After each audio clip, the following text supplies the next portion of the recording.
아이고 아씨, 농담도 잘하셔요.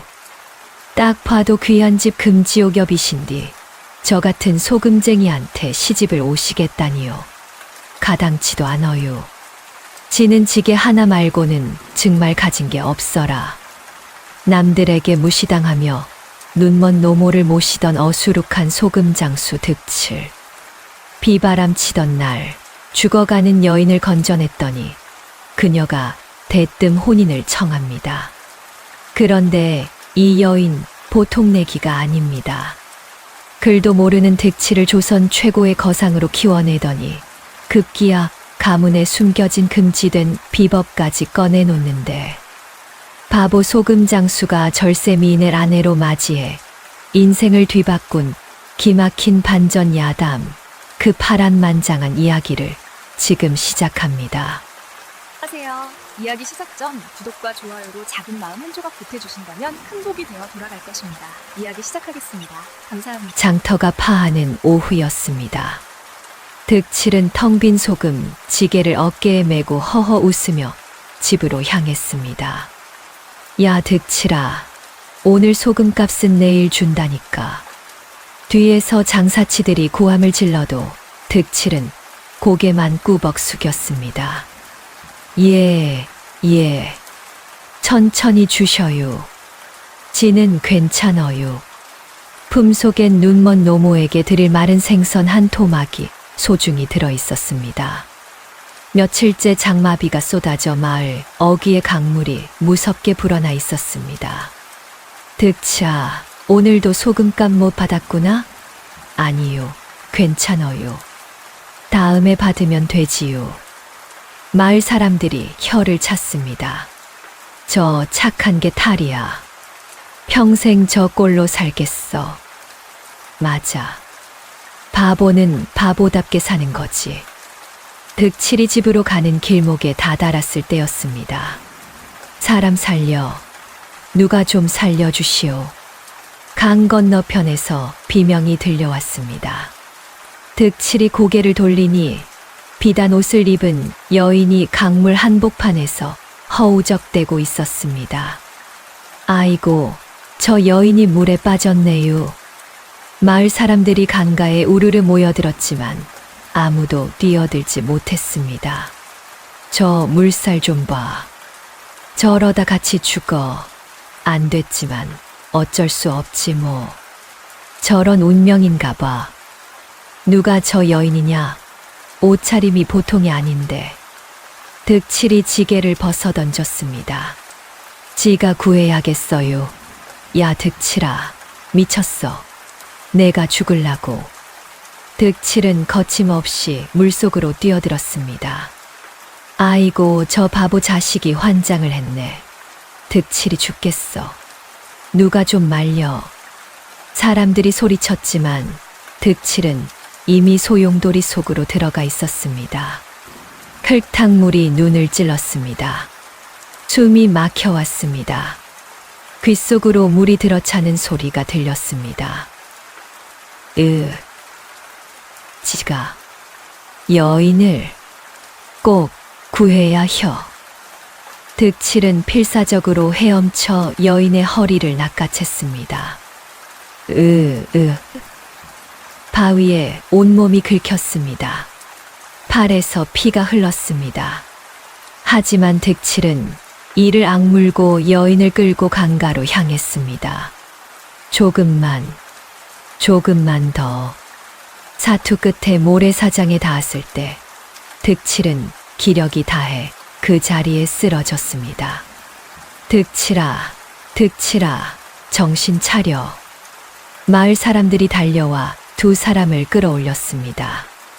여인은 정신을 잃은 채 숨만 가쁘게 몰아쉬고 있었습니다. 이 여인 옷차림 좀 보소. 비단 옷에 비녀까지.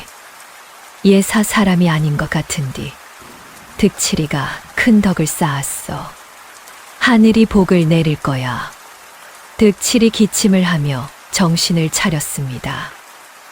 콜로.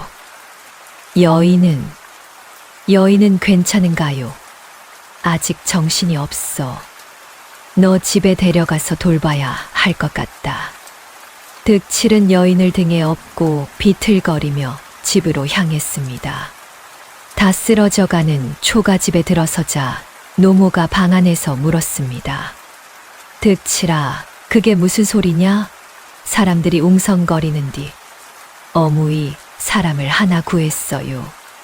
강물에 빠진 여인을 건져냈는 뒤 정신이 없어서 집에 모셔왔어요. 아이고 착한 것 같으니라고. 어서 방에 눕혀라. 득칠은 밤새 약초를 다렸습니다. 여인의 입에 조심스럽게 흘려 넣었습니다.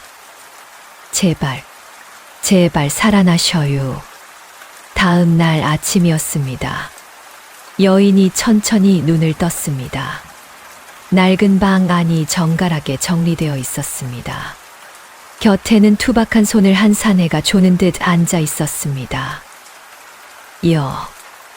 여기가 어디예요?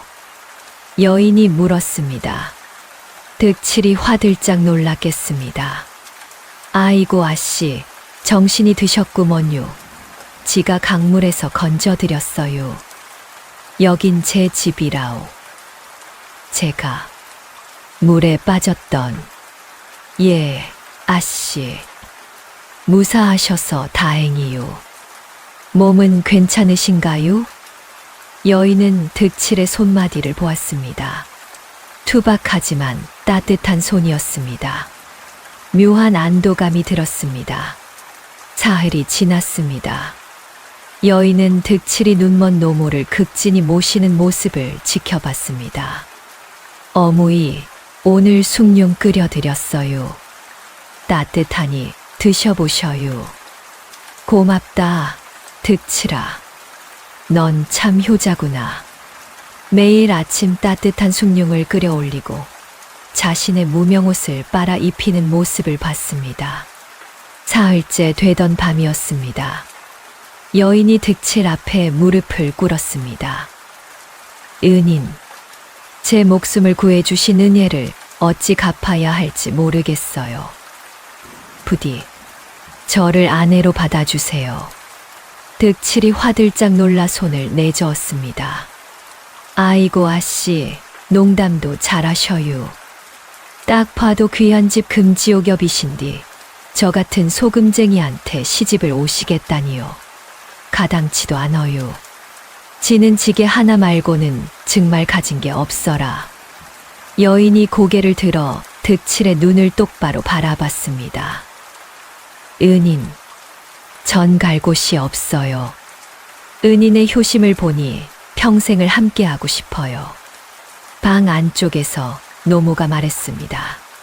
득칠아, 하늘이 점지해준 인연이다. 받아들여라. 득칠은 떨리는 손으로 여인의 손을 잡았습니다. 아씨, 정말 지 같은 사람하고 혼인하시겠어요? 네, 은인. 평생 함께하고 싶어요. 그렇게 득칠과 연화의 혼인이 정해졌습니다. 혼인한 지 일주일이 지났습니다. 연화는 낡은 집을 구석구석 정리하고 득칠을 마당으로 불렀습니다. 서방님, 이리 좀 오세요. 득칠이 어리둥절한 얼굴로 다가왔습니다. 연화는 바닥에 산가지를 늘어놓았습니다. 서방님, 장터에서 소금값을 제대로 못 받아오신다 들었어요. 아이고 부인, 지는 글자도 모르고 숫자도 몰라서 그냥 장사치들 말만 듣고 왔어요. 연화가 산가지를 하나씩 집어들었습니다. 자, 보세요. 이게 하나, 이게 둘이에요. 서방님 소금 한 지게가 10냥이면 두 지게는 20냥이요. 맞아요. 서방님 총명하세요. 득칠의 얼굴이 환하게 펴졌습니다. 정말이요? 지가 총명하다고요? 네, 서방님. 조금만 배우시면 누구한테도 안 속으실 거예요. 연화는 밤마다 득칠에게 산가지 계산법을 가르쳤습니다. 자, 서방님. 이번엔 새 지게 값을 계산해 보세요. 하나, 둘, 셋. 30냥이유. 잘하셨어요. 이제 장터에서 당당하게 말씀하세요. 사흘 후 득칠이 장터에 나갔습니다. 장사치가 또 우롱하려 들었습니다. 득칠아, 오늘은 소금값이 떨어져서 말이야. 한 지게에 5냥만 줄게. 아니요, 어제까지 10냥이었는데 갑자기 왜 반값이요? 득칠이 당당히 소리쳤습니다. 장사치가 어이없다는 듯 웃었습니다. 야, 이 바보야. 내가 뭘 안다고. 지는 바보 아니유. 다른 데 가서 팔겠어요. 득칠은 지게를 들고 다른 상인을 찾았습니다. 여기 소금 사실 분 없어요. 오, 득칠이 아닌가. 좋은 소금이네. 한 지게에 10냥 주지. 고맙습니다. 그려요. 그날 저녁 득칠은 처음으로 소금, 지게 가득 쌀과 고기를 사 들고 왔습니다. 어무이, 부인, 제대로 된 값을 받아왔어요. 노모가 아들의 손을 꼭 잡았습니다. 득칠아, 내가 달라졌구나. 다 부인 덕이요. 부인이 가르쳐줘서 지가 셈을 할 줄 알게 됐어요. 연화는 득칠의 거친 손을 씻어주며 말했습니다. 서방님, 이제부터 글자도 배워야 해요. 장부를 직접 쓸 줄 알아야 속지 않아요. 글자도 배울 수 있어요. 물론이에요. 제가 가르쳐 드릴게요. 득칠은 마당 바닥에 나뭇가지로 글자를 쓰며 밤샘 공부를 했습니다. 부인, 이게 일자가 맞아요. 맞아요, 서방님. 정말 잘하시네요. 정말이요. 지가 글자를 쓸 줄 아네요. 마을 사람들이 수군거렸습니다. 바보 득칠이 절세미인을 아내로 맞더니 완전히 사람이 변했어. 그 여편네가 뭔가 있긴 있나 봐. 득칠이 이제 셈도 하고 글자도 쓴다던데. 득칠은 그런 소문 따위 신경 쓰지 않았습니다.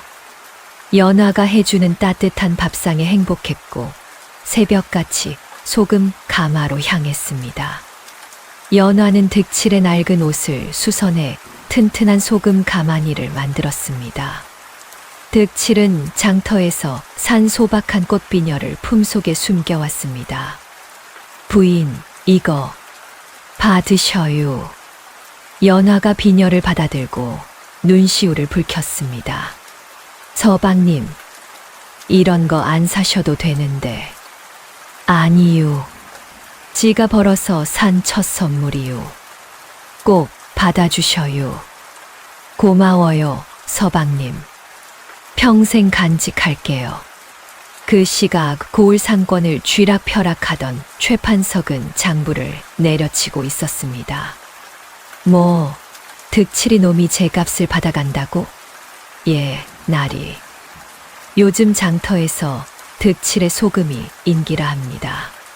게다가 계산도 똑 부러지게 한답니다. 최판석의 눈이 가늘어졌습니다.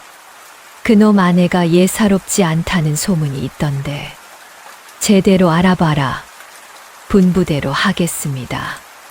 그날 밤부터 득칠의 집 주변에 낯선 그림자들이 어슬렁거렸습니다. 연화는 집 주변을 서성이는 시선을 느꼈습니다. 가슴이 철렁했지만 득칠이 걱정할까봐 내색하지 않았습니다. 더욱 정갈하게 집안 살림을 꾸렸습니다. 득칠은 연화가 준 행운의 부적을 품에 넣고 거친 산길을 넘었습니다. 어무이 눈을 꼭 고쳐드려야 혀. 큰 돈을 벌어야 혀. 두 사람은 비록 가난한 초가집에 살았지만 서로를 위하는 마음만큼은 대궐 부자 부럽지 않았습니다. 맑게 갠 어느 날 오후였습니다. 득칠은 소금 배달을 일찍 마치고 돌아와 연화에게 말했습니다. 부인, 오늘 뒷산에 올라가 볼까요? 산딸기가 탐스럽게 익었더라고요. 연화가 바구니를 들며 환하게 웃었습니다. 좋아요, 서방님. 어머님께도 맛있는 걸 따다 드려야죠. 두 사람은 산길을 올랐습니다. 맑은 공기가 연화의 머릿결을 스쳤습니다. 득칠은 앞장서서 가시덤불을 손으로 쳐내며 길을 닦았습니다. 부인, 조심하셔요. 여기 가시가 많어요. 고마워요, 서방님. 서방님은 손 안 다치세요? 지는 괜찮아요. 부인만 안 다치시면 돼요. 산 중턱에 다다르자 햇살을 받아 붉게 빛나는 산딸기 군락이 나타났습니다. 어머, 서방님, 정말 많네요. 그려요? 지가 며칠 전에 받았어요. 부인 데려오고 싶어서 혼자 안 땄어요. 두 사람은 어린아이처럼 즐거워하며 바구니 가득 산딸기를 땄습니다. 득칠은 가장 크고 잘 익은 것만 골라 연화의 입에 넣어줬습니다. 자, 부인. 이거 드셔보셔요. 달아요. 서방님도 드세요. 아니요, 부인이 더 드셔요. 지는 충분히 먹었어요. 연화는 득칠의 이마에 맺힌 땀을 수건으로 닦아주었습니다. 서방님, 땀이 많이 나셨어요. 잠깐 쉬었다 가요. 고맙습니다. 그려요, 부인. 평화로운 시간이었습니다. 산을 내려온 두 사람은 곧장 노모에게 달려갔습니다. 어무이, 산딸기 따왔어요. 득칠이 갓단 산딸기를 한 움큼 쥐어드렸습니다. 노모는 손으로 더듬어 산딸기를 입에 넣었습니다. 아이고, 이게 얼마만인지. 달고나. 노모가 눈물을 흘렸습니다. 죽기 전에 이런 호강을 다 누려보는구나. 며느리야, 내 덕분이다. 아니에요, 어머님. 서방님이 따오신 거예요. 연화는 노모의 굽은 등을 쓸어내리며 속으로 다짐했습니다. 평생 효도하겠어요, 어머님. 득칠은 그런 연화의 뒷모습을 보며 가슴이 뜨거워졌습니다. 평생 부인을 지켜야 혀. 하지만 행복한 시간도 잠시였습니다. 산 밑에서 한 사내가 이 광경을 지켜보고 있었습니다. 최판석의 신복이었습니다. 저 여인의 몸가짐이 평범한 백성이 아니야. 걸음걸이부터가 다르다고. 신복은 급히 자리를 떴습니다. 최판석의 저택, 사랑채였습니다. 날이 득칠의 아내를 살펴봤습니다. 그래서 걸음거리며 말시며 양반과 규수가 틀림없습니다. 게다가 득칠에게 글과 셈을 가르친다고 합니다. 최판석이 턱을 쓸어내렸습니다. 한양에서 수배 중인 이판 대감의 딸이 아닐까. 이판 대감이라면 영모로 몰렸다는? 그렇지. 형방과 의논해봐야겠어. 제대로 확인하라고 해. 분부대로 하겠습니다. 최판석의 입가에 비열한 미소가 번졌습니다. 득칠의 재산을 빼앗을 기회가 왔군. 허허. 마을 어귀에는 먹구름이 끼기 시작했습니다. 득칠과 연화는 다가올 폭풍을 모른 채 마당에 앉아 산딸기를 나눠 먹었습니다. 부인, 행복하유? 네, 서방님. 이렇게 행복할 수가 없어요. 득칠이 연화의 손을 꼭 잡았습니다. 지가 꼭 큰 돈을 벌어서 부인한테 좋은 옷도 해드리고 어무이 눈도 고쳐드릴 거요. 서방님, 지금도 충분해요. 서방님과 어머님이 계시면 그걸로 좋게요. 아니요. 부인은 원래 좋은 데서 사셨을 텐디. 지가 더 잘해드려야 혀요. 두 사람은 달콤한 꿈에 젖어들었습니다. 하지만 하늘은 점점 어두워지고 있었습니다. 다음 날 새벽이었습니다. 득칠이 소금 창고 문을 열고는 그 자리에 주저앉았습니다. 아니, 이게 무슨... 가마니가 찢겨 있었습니다. 소금 위에는 오물이 뒤섞여 있었습니다. 애써 모은 소금이 모두 못쓰게 되었습니다. 으아, 득칠이 땅을 치며 통곡했습니다. 연화가 달려왔습니다. 서방님, 무슨 일이세요? 득칠은 말도 못하고 창고를 가리켰습니다. 연화의 얼굴이 굳어졌습니다. 이걸 누가 이런 짓을? 지가 석 달 동안 모은 소금이 다 망가졌어요. 그날 오후 관군들이 들이닥쳤습니다. 득칠이라는 자가 누구냐? 지유. 관군 뒤에서 최판석이 비웃으며 나타났습니다. 득칠이 너 세금을 안 냈다며 곧장 압류다. 날이 지는 세금을 다 냈어요. 증말이요. 증거가 어디 있느냐? 장부를 내놔라. 득칠이 허둥지둥 장부를 꺼냈지만 관군들은 귀담아 듣지도 않았습니다. 이딴 게 장부냐? 믿을 수가 있나? 날이 정말 다 냈어요. 제발 믿어주셔요. 최판석이 손을 내저었습니다. 노모의 약값으로 모아둔 돈까지 몽땅 가져가라. 날이 제발요. 그 돈만은 안 돼요. 어무이 눈 고치려고 모은 돈이요. 득칠이 매달렸지만 소용없었습니다. 비상금까지 모두 빼앗겼습니다. 득칠은 최판석의 저택으로 찾아가 무릎을 꿇었습니다. 날이 제발 살려주셔요. 지가 뭘 잘못했는지 말씀만 해주셔요. 지가 고칠 거요. 최판석이 차갑게 내려다봤습니다. 살고 싶으냐? 예, 날이 제발요. 그럼 내 아내를 내게 바쳐라. 그러면 빚을 다 없애주마. 득칠의 온몸이 부들부들 떨렸습니다. 날이. 그건 안 돼요. 안 된다고.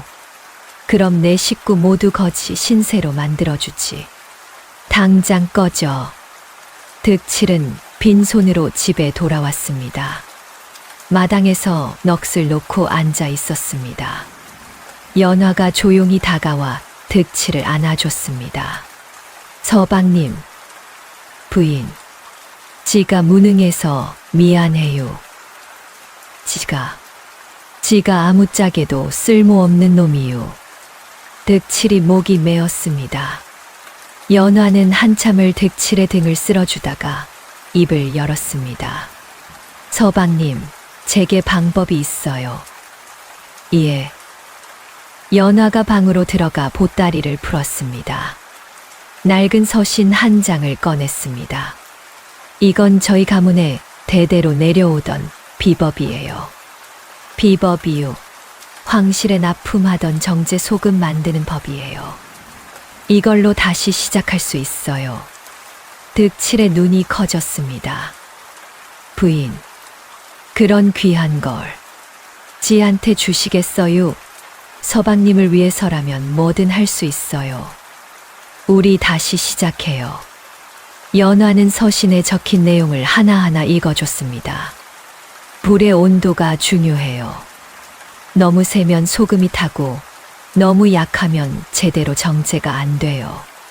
지가 할 수 있을까요? 물론이에요, 서방님. 제가 옆에서 도와드릴게요. 득칠은 고개를 끄덕이며 듣다가 벌떡 일어났습니다. 지금 당장 시작해야겠어요. 지가 꼭 성공해서 부인과 어무이를 지켜야 해요. 득칠은 산속 깊은 곳에 임시 가마를 설치했습니다. 연화가 알려준 온도와 방식에 맞춰 밤낮으로 소금을 구웠습니다. 부인, 이 정도 불이면 돼요. 조금만 더 세게 해주세요. 소금이 완전히 녹아야 해요. 알겠어요. 매캐한 연기가 피어올랐습니다. 득칠의 옷은 해지고 얼굴은 검게 그을렸습니다. 연화는 곁에서 부채질을 하며 조언했습니다. 이제 식혀야 해요. 천천히요. 급하게 식히면 안 돼요. 예, 부인. 천천히 할게요. 사흘 밤낮이 지났습니다. 마침내 가마 문을 열었습니다. 부인, 이거 좀 보셔요. 눈부시게 하얀 소금이었습니다. 이전 것과는 비교도 할 수 없었습니다. 성공이에요, 서방님. 정말 대단하세요. 부인 덕이요. 부인이 가르쳐 주셔서 지가 해낸 거유. 득칠은 완성된 소금을 들고 한양으로 향했습니다. 큰 상단주들에게 맛을 보였습니다. 이걸 한번 드셔보셔요. 지가 만든 소금이요. 상단주가 한 입 맛보더니 눈이 휘둥그레졌습니다. 오, 이게 무슨 맛이냐? 이런 소금은 처음이요. 정말이요? 맛이 좋아요. 좋다마다 왕실의 납품해도 손색 없겠소. 거상들이 즉석에서 독점 계약을 요구했습니다. 얼마든지 사겠소. 값을 불러보시오. 진짜요? 꿈 아니요? 득칠은 떨리는 손으로 계약서에 도장을 찍었습니다. 절망의 끝에서 희망의 불씨가 다시 타올랐습니다. 정제 소금이 한양 왕실까지 납품된다는 소식이 퍼졌습니다. 득칠은 단숨에 거상의 반열에 올랐습니다. 저기 장행수님 지나가신다. 마을 사람들이 득칠을 우러러봤습니다. 하지만 득칠은 여전히 소박한 무명옷을 입고 다녔습니다. 부인, 지는 비단옷이 불편해요. 이게 좋아요. 연화가 웃으며 말했습니다. 그 마음이 제일 귀한 거예요, 서방님. 득칠이 가장 먼저 한 일이 있었습니다. 한양의 이름난 안과 의원을 모셔왔습니다. 어무이, 이분이 눈을 고쳐주신대요. 아니다, 득칠아. 괜찮다. 나는 이대로도 행복하다. 안 돼요. 꼭 고쳐드려야 해요. 어무이가 세상 구경하셔야 해요. 수술이 시작되었습니다. 득칠과 연화는 마당에서 밤새 기도했습니다. 제발, 어무이 눈 좀 뜨게 해주셔요. 서방님, 괜찮을 거예요. 명의가 하신다고 하셨잖아요. 다음 날 아침이었습니다. 의원이 방문을 열고 나왔습니다. 성공이요. 보름만 지나면 완전히 회복될 것이요. 득칠이 방으로 뛰어 들어갔습니다. 노모가 천천히 눈을 떴습니다. 어무이, 보여요? 노모가 득칠의 얼굴을 손으로 더듬었습니다. 득칠아, 내가 이렇게 컸구나. 어미가 몰랐구나. 눈물이 주르르 흘러내렸습니다. 득칠이 노모를 꼭 껴안았습니다. 어무이, 이제 세상 구경 실컷 하셔요. 노모가 연화를 바라봤습니다. 며느리, 내가 이렇게 고운 얼굴이었구나. 우리 득칠이가 복을 타고났어. 어머님, 연화의 눈에도 눈물이 맺혔습니다. 노모가 연화의 손을 꼭 잡았습니다. 고맙다, 아가. 내가 아니었으면 우리 득칠이 어쩔 뻔했니. 정말 고맙다. 득칠은 거상이 되었어도 여전히 정직했습니다. 장행수님, 이번 달 소금값이 올랐는데 그대로 받으셔도 되겠습니까? 아니요. 원래 약속한 값 그대로 받을 거요. 약속은 지켜야 해요. 상단을 어수룩할 만큼 바르게 운영했습니다. 연화는 뒤에서 장부를 꼼꼼히 관리했습니다. 서방님, 이 사람이 돈을 못 낸대요. 그냥 외상으로 줘도 돼요? 괜찮아요, 부인. 사람이 먼저요. 나중에 형편 나아지면 받으면 되지요. 득칠은 낡은 집을 허물고 으리으리한 기와집을 지었습니다. 마을 가난한 이들에게 쌀과 소금을 나눠줬습니다. 장행수님, 은혜를 어찌 갚아야 할지. 갚을 거 없어요. 지도 남한테 받은 은혜가 많어요. 어려울 때 서로 돕고 사는 게 사람 아니겠어요? 가장 행복하고 찬란한 시절이었습니다. 하지만 그 시각 최판석의 저택은 음산했습니다. 삿도 확실합니다. 득칠의 아내는 이판 대감의 딸 이서윤입니다. 영모로 몰린 집안의 딸이라 조정에 알리면 득칠의 재산을 모두 압류할 수 있습니다. 역적의 가족을 숨겨준 죄로 최판석이 비열하게 웃었습니다. 좋아. 당장 한양의 급보를 올려라. 허허허. 며칠 후였습니다. 득칠은 연화에게 금비녀를 선물했습니다. 부인, 이거 받으셔요. 평생 아껴드릴 거요. 연화가 금비녀를 만지며 웃었습니다. 서방님, 저도 평생 곁에 있을게요. 영원히요. 두 사람은 꽃나무 아래 앉아 행복한 미래를 그렸습니다. 부인, 나중에 자식도 낳고 싶어요. 아들도 낳고 딸도 낳고 싶어요. 저도요, 서방님. 서방님 닮은 아이들이 뛰어노는 모습 상상만 해도 행복해요. 바로 그때였습니다. 말발굽 소리가 요란하게 들려왔습니다. 득칠의 집이 어디냐? 조정에서 급파된 금부도사와 관군들이었습니다. 칼을 뽑아 든 채 대문을 부수고 들어왔습니다. 영모 죄인의 딸을 내놓아라. 득칠이 연화 앞을 가로막았습니다. 무슨 소리요? 부인은 역적이 아니요. 비켜라. 이판 대감의 딸 이서윤을 체포한다. 관군이 득칠을 밀쳤습니다. 득칠이 바닥에 나뒹굴었습니다. 부인, 부인. 금부도사가 연화를 붙잡았습니다. 이서윤, 내 아비 이판 대감이 영모를 꾀했다. 너도 같은 죄인이다. 아니에요. 저희 아버님은 억울하세요. 아무 죄도 없으세요. 연화가 발버둥 쳤지만 소용없었습니다. 서방님, 서방님, 부인을 놔주셔요. 제발이요. 부인은 아무 죄도 없어요. 득칠이 절규했지만 관군들이 무자비하게 끌고 갔습니다. 연화의 손이 득칠에게서 점점 멀어졌습니다. 서방님, 잊지 마세요. 저 서방님 사랑해요. 연화의 목소리가 멀어졌습니다. 득칠은 그 자리에 무너져 내렸습니다. 부인. 관군들이 연화를 끌고 가던 그 순간이었습니다. 뒷마당에서 굉음이 들렸습니다. 저쪽에 불이야. 누군가 외쳤습니다. 관군들이 잠시 주춤했습니다. 그 틈에 연화가 뒷문으로 빠져나갔습니다. 놓쳤다. 쫓아라. 연화는 숲속으로 달렸습니다. 가슴이 터질 듯 뛰었지만 멈출 수 없었습니다. 서방님과 어머님이 위험해요.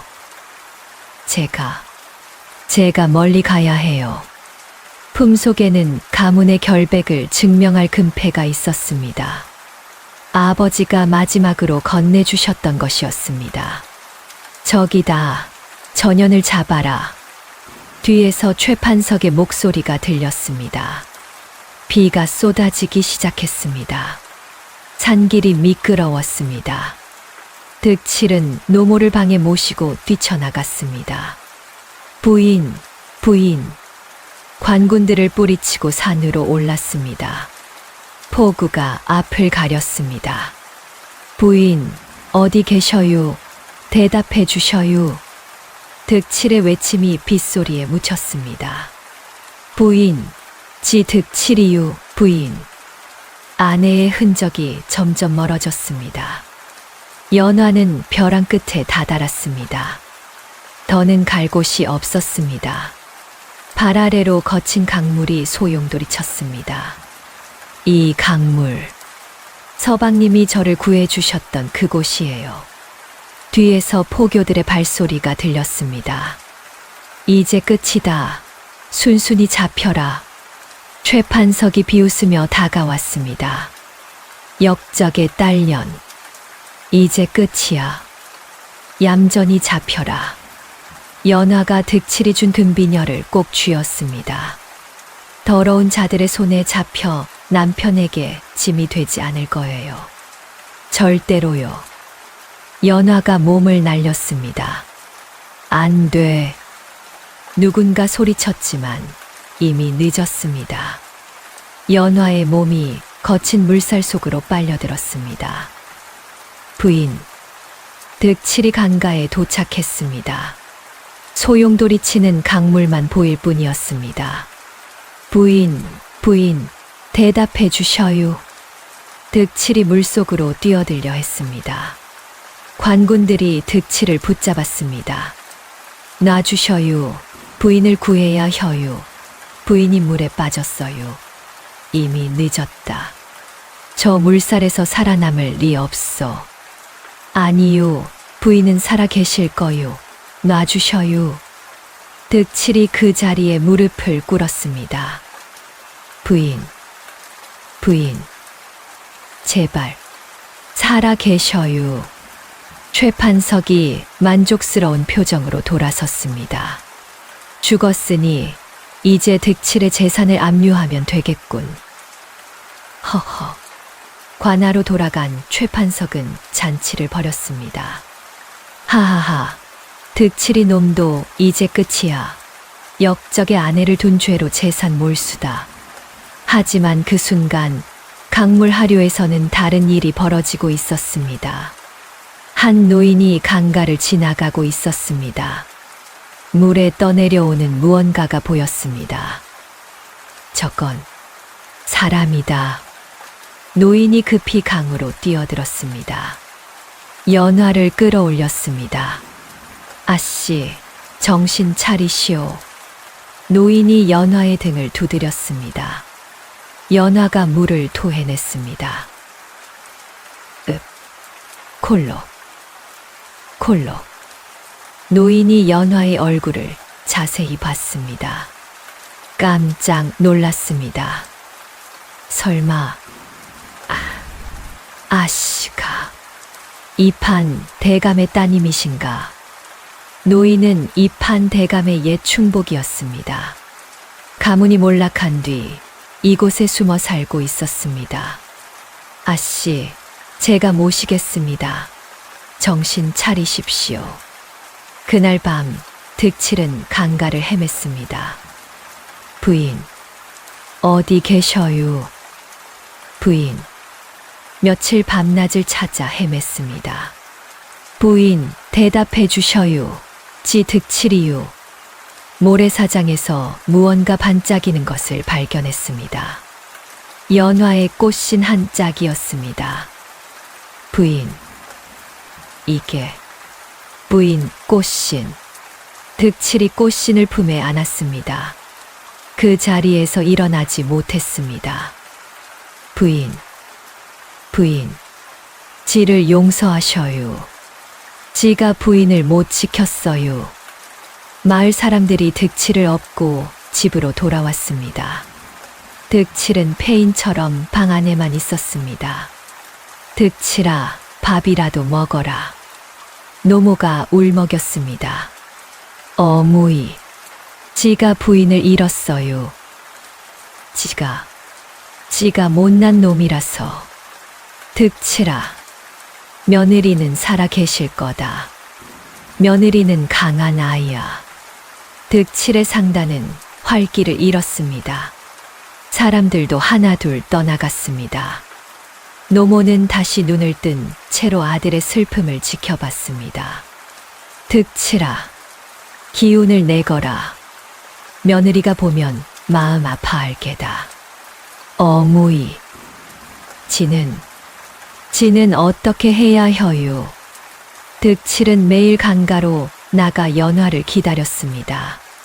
하지만 연화는 돌아오지 않았습니다. 1년이 흘렀습니다. 연화가 사라진 후 장마가 끝났고 이상하게도 하늘에서 단 한 방울의 비도 내리지 않았습니다. 올해도 비가 안 오네. 작년부터 계속 이러니 논바닥이 다 갈라졌어. 이러다 다 굶어 죽겠어. 백성들이 초근목피로 연명했습니다. 아이들이 길거리에서 쓰러졌습니다. 최판석은 이 위기를 틈타 소금과 식량을 몽땅 사들였습니다. 하하하, 이제 값을 20배로 올려 팔아라. 예, 나리. 배고픈 백성들이 최판석의 문 앞에 매달렸습니다. 나리, 제발 좀 팔아주시오. 아이들이 굶어 죽습니다. 돈이 없으면 꺼져. 공짜로 줄 줄 아나? 마을은 아비규환이었습니다. 득칠은 여전히 아내를 잃은 슬픔에 빠져 있었습니다. 1년 동안 매일 강가로 나가 연화를 기다렸지만 소용없었습니다. 부인, 어디 계셔요? 지를 용서하셔요. 하지만 마을의 참상을 보고는 일어섰습니다. 부인이 말씀하셨지. 사람이 먼저라고. 득칠이 창고 문을 활짝 열었습니다. 여러분, 소금이 필요한 사람은 다 가져가셔요. 백성들이 놀라 모여들었습니다. 장행수님, 값은요. 필요 없어요. 그냥 가져가셔요. 굶어 죽는 사람 보고만 있을 수 없어요. 사람들이 눈물을 흘렸습니다. 행수님, 은혜를 어찌 갚아야? 갚을 거 없어요. 지도 남한테 받은 은혜가 많어요. 서로 돕고 사는 게 사람 아니겠어요? 득칠의 소금은 산나물과 뿌리를 절여 오래 보관할 수 있게 해줬습니다. 백성들의 유일한 생명줄이었습니다. 장행수님 덕분에 살았소. 은인이시오. 평생 은혜 잊지 않겠소. 최판석이 이 소식을 듣고 부하가 치밀었습니다. 저놈이 내 장사를 방해해 당장 처리해야겠어. 최판석은 사또에게 뇌물을 바쳤습니다. 득칠을 옥에 가둬주시오. 무슨 죄목으로? 백성들을 선동해 밀란을 일으키려 한다고 하시오. 역적의 아내를 둔 자가 또 역모를 꾀한다고요. 다음 날 관군들이 득칠을 끌고 갔습니다. 득칠이 놈, 내가 감히 밀란을 일으키려 했다. 아니요.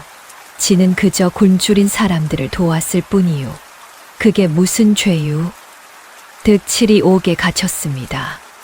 소식을 들은 백성들이 관아 앞에 몰려왔습니다. 장 행수님을 풀어주시오. 행수님은 우리 은인이요. 무슨 죄를 지었단 말이오. 수백 명이 모여 시위를 벌였습니다. 사또가 당황했습니다. 저것들을 어찌 막아야? 이러다 큰일 나겠어. 바로 그때였습니다. 관아 마당에 말 한 필이 들어섰습니다. 한 여인이 말에서 내렸습니다. 다나한 몸가짐에 비단 옷을 입은 여인이었습니다. 저 사람은 백성들이 웅성거렸습니다. 여인의 뒤로 관복을 입은 사내가 나타났습니다. 나는 암행어사 박문수다. 암행어사가 마패를 꺼내 들었습니다. 관아가 술렁였습니다. 연화가 앞으로 나섰습니다. 저는 이판 대감의 딸 이서윤입니다. 저희 가문은 억울하게 역모로 몰렸어요. 연화가 교지를 펼쳤습니다. 임금께서 직접 내리신 복권 교지예요. 저희 가문의 누명은 벗겨졌어요. 아버지의 억울함도 밝혀졌어요. 사또와 최판석의 얼굴이 새하얗게 질렸습니다. 그리고 여기 계신 최판석. 당신의 매점매석과 매물 비리를 낱낱이 알고 있어요. 백성들의 고혈을 짜는 죄도요. 암행어사가 최판석을 가리켰습니다. 최판석, 죄를 받아라. 관군들이 최판석을 결박했습니다. 이럴 수가. 나는 억울하오. 입 닥쳐라. 내 죄는 이미 다 밝혀졌다. 암행어사가 옥문을 열었습니다. 득치를 당장 풀어주어라. 옥문이 열렸습니다. 득칠이 비틀거리며 나왔습니다. 햇살 아래 서 있는 연화가 보였습니다. 부인. 득칠이 꿈인 줄 알고 멍하니 섰습니다. 1년 동안 매일 기다렸던 그 사람이었습니다. 정말 부인이유, 꿈이 아니유. 연화가 다가와 꽃신 한 짝을 내밀었습니다. 서방님, 돌아왔어요. 늦어서 미안해요. 득칠의 눈에서 눈물이 쏟아졌습니다. 부인. 득칠이 연화를 와락 껴안았습니다. 지가 1년 동안 부인을 기다렸어요. 매일 강가에 나가서 기다렸어요. 미안해요, 서방님. 정말 미안해요. 서방님을 지키려면 멀리 가야 했어요. 부인, 살아 계셔서 다행이요. 정말 다행이요. 백성들이 환호했습니다. 만세. 바로 그 순간이었습니다. 하늘에서 빗방울이 떨어지기 시작했습니다. 비가 온다. 백성들이 하늘을 향해 두 손을 들었습니다. 1년 만에 내리는 단비였습니다. 대지가 단비를 맞았습니다. 하늘이 우리를 살려주시는구나. 득칠과 연화는 빗속에서 서로를 꼭 안았습니다. 부인, 다시는 놓지 않을 거요. 절대로 놓지 않을 거요. 저도요, 서방님. 다시는 떨어지지 않을게요. 기적 같은 재회였습니다. 하늘도 이들의 사랑을 축복하듯 단비를 내렸습니다. 최판석의 재산이 모두 몰수되었습니다. 암행어사가 명을 내렸습니다. 이 돈은 굶주린 백성들을 위해 쓰도록 하라. 죄 없는 백성들이 고통받았으니 쌀과 곡식이 백성들에게 나눠졌습니다. 사람들이 눈물을 흘렸습니다. 이제 살 수 있겠구먼. 하늘이 우리를 버리지 않으셨어. 득칠은 정식으로 고을의 대거상으로 추대되었습니다. 장행수님, 축하드립니다. 하지만 득칠은 여전히 소박한 무명옷을 입었습니다. 부인, 지는 비단옷이 불편해요. 이게 편해요. 연화가 웃으며 말했습니다. 그 마음이 제일 귀한 거예요, 서방님. 그게 바로 서방님이에요. 연화의 신분도 완전히 회복되었습니다. 한양의 권세가들이 찾아와 말했습니다. 아씨, 이제 한양으로 돌아가셔야지요. 대기 복권되었으니. 하지만 연화가 고개를 저었습니다. 아니요. 저는 이곳에 남을 거예요. 하지만 아씨께서는 명문가에, 저는 득칠의 아내예요. 그것으로 충분해요. 여기가 제 집이에요. 득칠이 연화의 손을 꼭 잡았습니다. 부인, 서방님, 평생 함께해요. 이 고을에서 백성들과 함께요. 두 사람은 낡은 초가집이 있던 자리에 새로운 건물을 지었습니다. 서당과 약국이었습니다. 이곳에서 가난한 아이들을 가르칠 거예요. 글과 셈을 배워야 속지 않아요. 좋은 생각이요, 부인. 지도 옛날엔 글을 몰라서 고생했어요. 노모는 평온한 노후를 보냈습니다. 득칠아, 나는 정말 행복하다. 눈도 뜨고 며느리도 무사히 돌아오고 어무이 오래오래 사셔야 허유. 지가 효도 많이 할 거요. 노모가 마당에서 아이들에게 이야기를 들려주었습니다. 옛날 옛적에 어수룩한 소금 장수가 있었단다. 그런데 강물에 빠진 여인을 구했더니 아이들이 눈을 반짝이며 들었습니다. 그래서 어떻게 됐어요? 허허, 그 여인이 천재 며느리가 되어서 우리 득칠이를 큰 사람으로 만들어줬지. 진심은 통하는 법이란다. 세월이 흘렀습니다. 득칠은 여전히 직접 소금 가마를 살폈습니다. 서방님, 이제 다른 사람들이 하면 되잖아요. 너무 고되시잖아요. 아니요. 지가 직접 봐야 마음이 놓여요. 품질이 제일 중요해요. 연화가 웃으며 말했습니다. 그게 서방님이에요. 진정한 분은 곳간이 아니라 사람의 마음에 쌓는 거예요. 득칠의 정직함은 소문이 났습니다. 상인들이 찾아와 물었습니다. 장행수님, 장사의 비결이 뭡니까? 비결은 없어요. 그냥 속이지 않으면 돼요.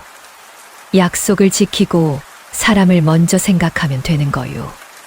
어느 화창한 봄날이었습니다. 득칠이 연화의 손을 잡았습니다. 부인, 그 산에 다시 가볼까요? 산딸기 있는 곳이요? 그려요. 그때 생각나요. 두 사람은 다시 그 산길을 올랐습니다. 산딸기가 빨갛게 익어 있었습니다. 부인, 그때 생각나요. 어머니한테 드렸지요. 그럼요. 어머님이 얼마나 좋아하셨는지 몰라요. 득칠이 산딸기를 따서 연화의 입에 넣어줬습니다. 부인, 지금도 행복하요? 물론이에요, 서방님. 세상에서 제일 행복해요. 산을 내려와 강가에 섰습니다. 처음 만났던 그 거친 강물이었습니다. 여기서 부인을 처음 구했지요. 지가 물에 뛰어들었을 때 정말 무서웠어요. 그때 서방님이 아니었으면 저는 평생 은혜 잊을 수 없어요. 득칠이 연화의 손을 꼭 잡았습니다. 부인, 약속해 주셔요. 평생 지 곁에 있어 주셔요. 약속해요, 서방님. 소금의 맛이 변치 않듯이 제 마음도 영원히 변치 않을 거예요. 두 사람은 강물 앞에서 서로를 바라봤습니다. 봄바람이 불어왔습니다. 득칠의 이야기는 전국으로 퍼져나갔습니다. 어수룩한 소금 장수가 절세미인을 구해 대거상이 되었다더라. 그뿐인가 백성들을 위해 재산을 나눠준 의로운 사람이라던데. 진정한 상인이지. 득칠은 조선에서 가장 청렴하고 존경받는 상인이 되었습니다. 보부상들 사이에서 전설처럼 회자되었습니다. 장행수님처럼 정직하게 살아야 한다. 맞네. 사람이 먼저고 재물은 나중이지. 그게 장사의 도리야. 해질녘이었습니다. 득칠과 연화가 강변을 나란히 걸었습니다. 노을이 두 사람을 물들였습니다. 부인, 지는 참 복받은 사람이요. 저도요, 서방님. 서방님 만나서 정말 행복해요. 두 사람의 뒷모습이 평화로웠습니다. 물 위로 석양이 붉게 물들었습니다. 진심으로 베푼 은혜는 반드시 더 큰 복으로 돌아온다는 것을 득칠과 연화의 삶이 증명했습니다. 여러분, 어수룩한 소금장수 득칠과 절세미인 연화의 이야기는 이렇게 막을 내립니다. 강물에 빠진 여인을 구한 작은 선행이 평생의 인연으로 이어지고 서로를 향한 변치 않는 마음이 모든 시련을 이겨냈습니다. 진심은 통하고 정직은 결국 복으로 돌아온다는 것을 보여준 이야기였습니다. 이야기를 끝까지 들어주신 분이 계시다면 잘 들었다고 댓글 하나만 남겨주세요. 여러분의 댓글 하나하나가 저에게 큰 힘이 됩니다. 항상 건강하시고요. 감사합니다.